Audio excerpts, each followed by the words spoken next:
नमस्कार विद्यार्थी मित्रांनो, कसे आहात? मजेत आहात ना? ज्ञानेश्वर विद्या मंदिरामध्ये माझ्या सर्व लहान मोठ्या विद्यार्थी मित्र मैत्रिणी यांचं स्वागत आहे. मुलांनो, तुम्ही आपल्या ज्ञानेश्वर विद्या मंदिर या युट्यूब चॅनलला सबस्क्राईब केले का? जर सबस्क्राईब केलं नसेल तर लगेच सबस्क्राईब करून घ्या व सबस्क्राईब समोर जे नोटिफिकेशन आहे त्याला हिट करा, जेणेकरून आपल्या चॅनलवरती अपलोड होणारे नवनवीन शैक्षणिक व्हिडिओज, गोष्टी, भाषण, निबंध तुम्हाला सगळ्यात आधी पाहायला मिळतील. तर चला, आज आपण पाहणार आहोत मी अनुभवलेला पाऊस मराठी निबंध. तुम्हाला शाळेत वर्णनात्मक निबंधांमध्ये हा विषय देऊ शकते देते. हा निबंध तुम्हाला नक्की उपयोगी पडेल, तर हा निबंध तुम्ही तुमच्या वहीमध्ये लिहून घ्या बरं का. चला सुरू करूया. मी अनुभवलेला पाऊस.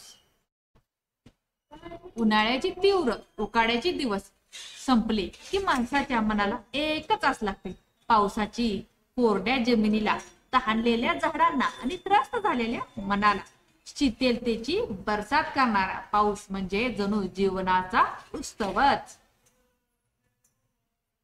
मी अनुभवलेला पाऊस माझ्या आयुष्यातील अविस्मरणीय आठवणींपैकी एक आहे. त्या दिवशी सकाळपासूनच वातावरणात वेगळेच बदल जाणवत होते. आकाशात काळे कुट्ट ढग जमले होते. थंडगार वारा सुटला होता. सगळीकडे एक विचित्र शांतता पसरली होती, जणू निसर्ग काहीतरी खास देणार आहे अशी जाणीव होत होती. थोड्याच वेळात जोराचा गडगडाट झाला आणि विजेच्या कडकडाटासह पाऊस सुरू झाला. पहिल्या सरीचे थेंब जमिनीवर पडताच मातींचा दरवळ सगळीकडे पसरला. त्या सुगंधाने मन ताजे तवाने झाले. मी घराच्या अंगणात उभा राहून पावसाचा आनंद घेत होतो. पानांवरून घसरत येणारे थेंब, छपरावर वाजणारे जलतरंग आणि रस्त्यांवर साचणारे पाण्याचे प्रवाह, हे सारे दृश्य मन मोहून टाकत होते. थेंब अंगावर पडताच जणू अंग गारठून गेले, पण तरीही मनाला आनंदाचा गारवा मिळत होता. थोड्या वेळाने मी आणि माझे मित्र बाहेर पावसात खेळायला गेलो. पाण्याच्या डबक्यात उड्या मारत, चिखलात घसरत आम्ही खूप मजा केली.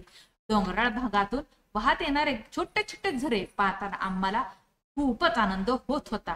गावातल्या शेतकऱ्यांच्या चेहऱ्यावर पावसामुळे उमटलेले हसू मला विशेष जाणवले, कारण पाऊस म्हणजे त्यांच्या आयुष्याची खरी उभारी असते.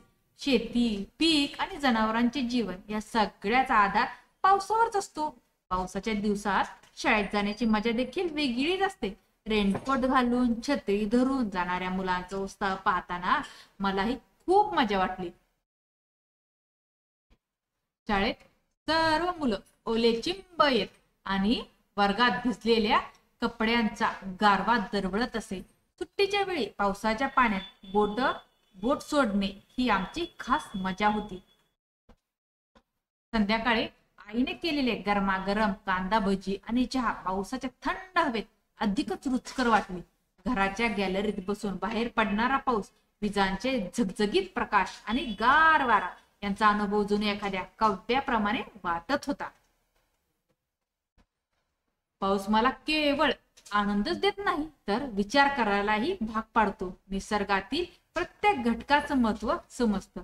पाणी हे जीवन आहे, त्याची जपणूक करणे आपलं कर्तव्य आहे, ही जाणीव पावसामुळे होते.